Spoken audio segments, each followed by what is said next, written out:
चलिए दोस्तों नमस्ते, मेरा नाम अर्जुन है और इस वक्त मेरी मौजूदगी जौनपुर मुख्यालय से लगभग 22 किलोमीटर दूर पतौरा बेलहरी में है। मेरे साथ बातचीत करने के लिए दाहिनी तरफ इस वीडियो फ्रेम में आपको एक युवक नौजवान दिख रहे होंगे।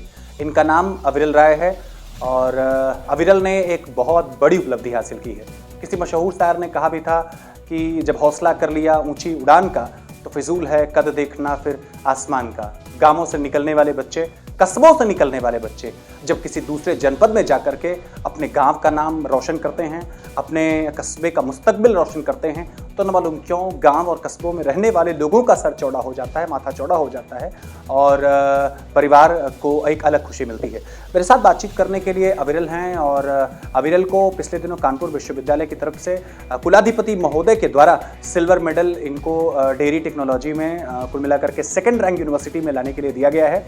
और निश्चित तौर पर ये न सिर्फ स्वराज समाचार के लिए बड़ी खुशी की बात है, बल्कि ये अपने समाज के लिए भी बड़ी खुशी की बात है कि कोई नौजवान आगे बढ़ करके समाज का प्रतिनिधित्व कर रहा है और आने वाले समय में ये क्या कुछ करना चाहते हैं, इनसे बातचीत करेंगे। इनकी प्रारंभिक पढ़ाई लिखाई कैसी रही, इसके बारे में डिटेल में डिस्कस करेंगे। फैमिली में मोटिवेशन कैसे इनको मिली और आगे क्या कुछ इनका प्लान है, इसके बारे में डिटेल में बातचीत करेंगे। अविरल, सबसे पहले तो आपको बहुत बहुत बधाई देते हुए एक सवाल के साथ शुरुआत करेंगे। बहुत बड़ी उपलब्धि, बहुत बड़ी अपॉर्चुनिटी आपको मिली है। सबसे पहले आपसे ये जानना चाहूँगा, आप अपनी प्रारंभिक पढ़ाई लिखाई के बारे में बताएं, आपकी प्रारंभिक पढ़ाई लिखाई कैसी रही? First of all thank you कि आपने अपने चैनल के माध्यम से मुझे अपनी बातों को प्रस्तुत करने का मौका दिया। मेरी जो इनिशियल स्टेज की जो पढ़ाई थी वो विद्योदय पब्लिक स्कूल पतौरा से क्लास 10 तक हुई। उसके बाद फिर मैंने अपनी हाई स्कूल की पढ़ाई Shakuntala central academy civil line Jaunpur से की है। उसके बाद फिर मैं इंटर करने के लिए कर्रा पे एक कॉलेज है डोभी जौनपुर में, श्री गणेश राय इंटर कॉलेज, वहाँ से मैंने अपना इंटर किया। इंटर करने के बाद फिर मैंने एक यूपी कैडेट का एग्जामिनेशन होता है उत्तर प्रदेश लेवल पे, उसको दिया। उसको क्रैक करने के बाद फिर हमें एडमिशन मिला Chandrashekhar Azad university of agriculture and technology Kanpur. उसका कैंपस इटावा में, वहाँ पे ब्रांच चलती है डेयरी टेक्नोलॉजी। वो कॉलेज है college of dairy technology campus Etawah, जो कि Chandrashekhar Azad university of agriculture and technology का है। वहाँ पे एडमिशन लिया। वहाँ पे मैंने 2020 में एडमिशन लिया। मुझे याद है उस समय कोविड का दौर चल रहा था, तो वो कोविड के दौर में हमने इंट्रेंस एग्जामिनेशन दिया था और वो एग्जामिनेशन जो इंट्रेंस एग्जामिनेशन था वो टलता जा रहा था, क्योंकि उसको होना था अप्रैल में, लेकिन कोविड के दौर के नाते वो अगस्त में जाके हुआ था। और कोविड में आपको भी पता है लड़कों को कितनी परेशानियाँ हुई थी पढ़ाई लिखाई में, लेकिन तब पर भी वो इंट्रेंस एग्ज़ाम निकला।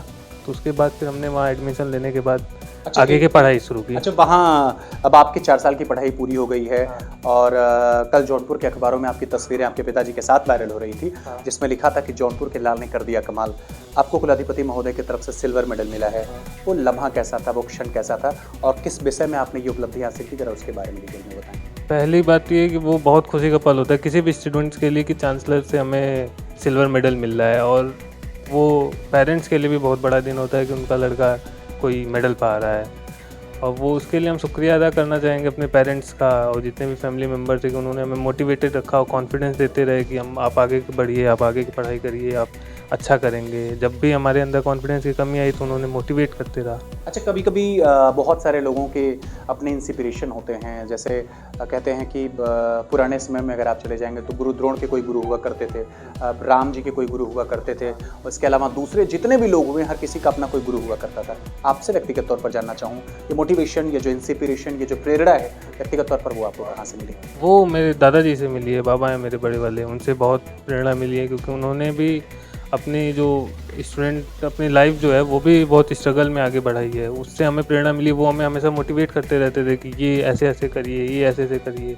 इससे बहुत कॉन्फिडेंस मिलता था कि हाँ ये चीज़ ऐसे गलत हो रही है, फिर ऐसे सही हो जाएगी। अच्छा, बहुत सारे ऐसे बच्चे हैं जो अभी BA, BCom, BSc से बाहर नहीं निकल पा रहे हैं। बहुत सारी लड़कियां हैं जो पढ़ाई लिखाई करती हैं, वो होम साइंस और तमाम सब्जेक्ट्स पर ज़्यादा उनका फोकस रहता है। ये डेयरी टेक्नोलॉजी एक नया कलेवर दिख रहा है। फ्यूचर इसका क्या कुछ है? अगर नए बच्चे इसके साथ जुड़ना चाहें, ऐसी पढ़ाई करना चाहें, तो क्या उसका प्रोसेस है, क्या उसका फ्यूचर दिखता है? फ्यूचर बहुत ब्राइट है इसका, क्योंकि देखिए अब डेयरी इंडस्ट्री का ग्रोथ बहुत तेज़ी से हो रहा है। मिल्क प्रोडक्शन इंडिया नंबर 1 पे है, उत्तर प्रदेश पूरे इंडिया में नंबर 1 पे मिल्क प्रोडक्शन में। और आप भी देख रहे होंगे कि अमूल के प्लांट्स लग रहे हैं, मदर डेयरी के प्लांट्स लग रहे हैं। इससे जो डेयरी सेक्टर है वो ग्रोथ हो रहा है। और दूसरी सबसे बड़ी चीज़ है कि जो मिल्क है एक पेरिसेबल प्रोडक्ट है, वहाँ पर उसकी कंटामिनेशन होने के चांसेस बहुत हैं, और ये ज़रूरी है कि उसको हम फ्रेश एंड क्लीन प्रोडक्शन करके फार्मर्स से लिया जाए और उसको फिर कंज्यूमर तक पहुंचाया जाए। उसके बीच में जो प्रोसेसेस होती हैं वो इंडस्ट्रीज़ करती हैं। तो वहाँ पे उनके लिए गुड वर्कर्स चाहिए, गुड एम्प्लॉयज़ चाहिए। तो वो एम्प्लॉयज़ जब तक आप डेयरी टेक्नोलॉजी की नॉलेज नहीं रखेंगे तब तक आप एक गुड एम्प्लॉयर नहीं हो सकते। प्रोसेसिंग सेक्टर की नॉलेज होगी नहीं तो फिर मिल्क की क्वालिटी कैसे सुधारेंगे आप। अच्छा, एक चीज़ और, बहुत सटीक और बहुत तार्किक जवाब दे रहे हैं। एक चीज़ और आपसे जानना चाहूँगा, BHU में भी आपका एमटेक में सिलेक्शन हुआ है, जरा वो क्या है, उसका पूरा प्रोसेस बताएं। सर वो हुआ कि जब हमने अपनी ग्रेजुएशन कंप्लीट कर ली तो उसके बाद एक CUET इंट्रेंस एग्जामिनेशन होता है। तो CUET इंट्रेंस एग्जामिनेशन को क्रैक करने के बाद फिर वहाँ पे एडमिशन मिलता है। ये आपने प्रारंभिक पढ़ाई लिखाई से लेकर के इंस्पिरेशन कहाँ से मिली, सब कुछ आपने बता दिया। नए लड़के जो इस फील्ड में जाना चाहते हैं वो कैसे तैयारी करें एंट्रेंस एग्ज़ाम को क्रैक करने के लिए, क्या कुछ उनके लिए अच्छा हो सकता है, जरा उसके बारे में बताएं। सर पहली चीज़ कि एक ICR एग्जामिनेशन होता है, वो सारी एग्रीकल्चर यूनिवर्सिटीज़ होती हैं जो ICR के अंडर आती हैं, वहाँ पे सिलेक्शन के पाने के लिए होता है। वहाँ पे एक NDRI है, नेशनल डेयरी रिसर्च इंस्टीट्यूट, वहाँ पे डेयरी टेक्नोलॉजी चलता है। वहाँ के लिए अगर आपको जाना है तो ICR एग्जामिनेशन क्रैक करिए, वहाँ पे जाइए। और क्या नाम है, अगर आपको BHU आना है तो BHU के लिए इंट्रेंस एग्जामिनेशन होता है, JEE मेंस के थ्रू आते हैं बीटेक करने के लिए। अच्छा, कॉलेज में जैसे कई प्रकार के परसेप्शन लोगों के होते हैं कि जब दूर दराज कॉलेज मिल जाते हैं तो पढ़ाई लिखाई को लेकर के एनवायरनमेंट नहीं होता। जब आप घर से पहली बार बाहर निकले 12वीं पढ़ने के बाद, तो कॉलेज का एनवायरनमेंट पूरे 4 साल कैसा रहा? कॉलेज के एनवायरनमेंट बहुत बढ़िया है, दोस्त अच्छे मिले, दोस्तों के साथ भी बिताया। फैकल्टी जितनी थी वो बहुत कोऑपरेटिव थी, तो ऐसे अच्छा ही कॉलेज बिताया। इन फ्यूचर क्या कुछ करने का प्लान है, इस फील्ड में कितना बड़ा करना चाहते हैं? तो फील्ड में मैं आगे रिसर्च ही करना चाहता हूँ कि कैसे मिल्क की क्वालिटी को सुधारा जाए और कैसे उसके एडल्ट्रेशन को रोका जाए, क्योंकि जो मिल्क है वो उसमें एडल्ट्रेशन बहुत ज़्यादा हो रहा है, मिलावटें बहुत ज़्यादा हो रही हैं। तो उस चीज़ को रोक के कैसे क्वालिटी को इन्हेंस किया जाए। और दूसरी चीज़ है कि कई प्रोसेसेस होती हैं, उनमें क्या इनोवेशन लाया जा सकता है, उस पर वर्क करना चाहते हैं।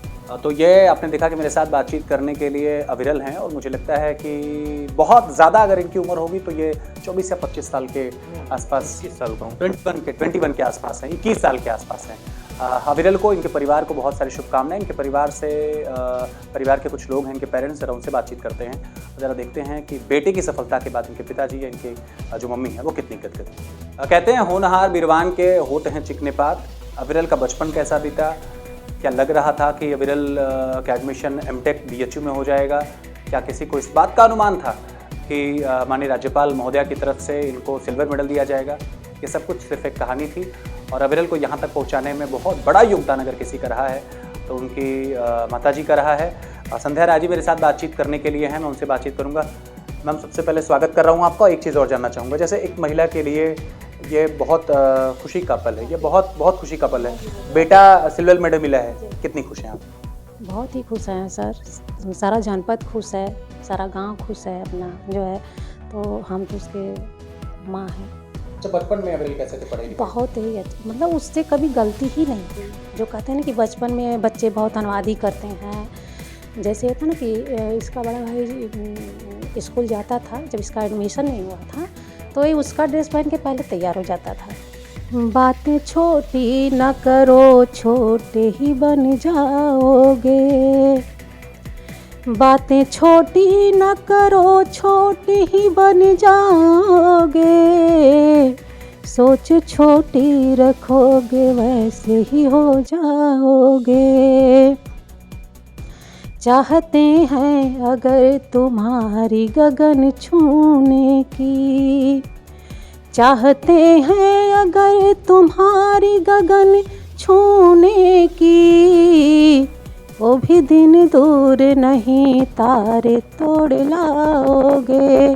वो भी दिन दूर नहीं तारे तोड़ लाओगे। बहुत बहुत धन्यवाद। और जिस व्यक्ति को ये लगता हो कि महिलाओं का काम सिर्फ और सिर्फ चूल्हे चौके तक सिमट जाता है, महिलाओं का काम बच्चों को तैयार करने तक सिमट जाता है, महिलाओं का काम सिर्फ और सिर्फ बर्तन धुलने और कपड़े इस्त्री करने तक सिमट जाता है, उनको संध्या जी से प्रेरणा लेने की बहुत ज़रूरत है। मेरे साथ बातचीत करने के लिए अविरल के बाबा हैं, चेहरे पर झुर्रियाँ आपको दिख रही होंगी, बावजूद इसके पूरी ऊर्जा से लबरेज हैं, सामर्थ्यशाली हैं। अब अवकाश प्राप्त आप अध्यापक भी हैं, और न मालूम क्यों कभी कभी मुझे ये देख करके इस बात का बड़ा अंदाज़ा लगाना मुश्किल हो जाता है कि ये प्राइमरी स्कूल के जो टीचर्स होते हैं उनके परिवार में ऐसा क्या कुछ कर दिया जाता है कि बच्चे जाकर के बहुत कुछ कर लेते हैं। सामान्य परिस्थितियों में ये बातें नहीं रहती, लेकिन यकायक ऐसी चीज़ें हमको देखने को मिलती हैं।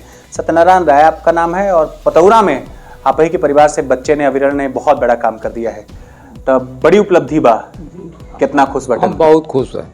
मेरा परिवार ही बहुत खुश है, मैं जिसमें बहुत ज़्यादा खुश हूँ। अभी पूछने पे बता रहे थे कि सब बाबे का दिन है, सब बता रहे थे बाबे का दिन है। मेरे जीवन में बस केवल यही शिक्षा ही है, मैंने शिक्षा पर ही काम किया है। हमारे सारे बच्चे पढ़े लिखे हैं, कोई निपढ़ नहीं है, सब ग्रेजुएट पोस्ट ग्रेजुएट आदि आदि है। हमारे एक लड़के जो हैं एडवोकेट हैं, हमारे भाई का लड़का जो है संपादक है।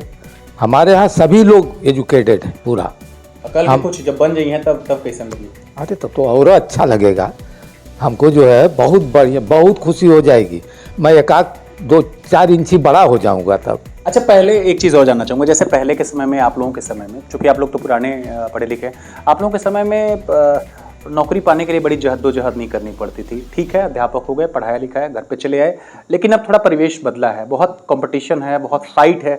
बावजूद इसके इनको राज्यपाल महोदय मामूली व्यक्ति नहीं है, राज्यपाल प्रदेश का पहला व्यक्ति है, राज्यपाल की तरफ से पुरस्कार मिला। जब पुरस्कार मिला, जब इनका फ़ोन आया, जब बातचीत हुई, तो उस वक्त आपको कैसा लग रहा था? बहुत अच्छा लगा, मैं बहुत खुश हुआ, जैसे मालूम है हमारे खुशी की मेरे आंखों में आंसू आ गया था, इतनी खुशी थी हमको।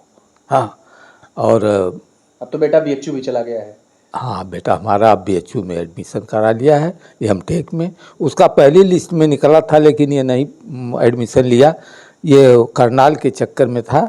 लेकिन बाद में फिर निकला, जब इसका आया तो हमने कहा कि पहले M.Tech में यहाँ ले लो और इसके बाद उसमें हो जाएगा तो इसको छोड़ देना, वहाँ फीस जमा कर देंगे। तब यहाँ एडमिशन लिया। खर्च तो बहुत आया होगा? कोई बात नहीं, खर्च से मैं नहीं डरता। बच्चों के पढ़ाई में मैं खर्च से कतई मुझको थोड़ा भी डर नहीं लगता, चाहे जितना खर्च हो। चलिए, तो मैं बधाई दे रहा हूँ चाचा को। और कहते हैं कि high risk high income, low risk low income, सीधा फार्मूला है। और एजुकेशन के पीछे अगर आप इन्वेस्टमेंट करते हैं तो ये सबसे सेफ इन्वेस्टमेंट माना जाता है। बहुत बहुत धन्यवाद आपका, बहुत बहुत आभार आपका।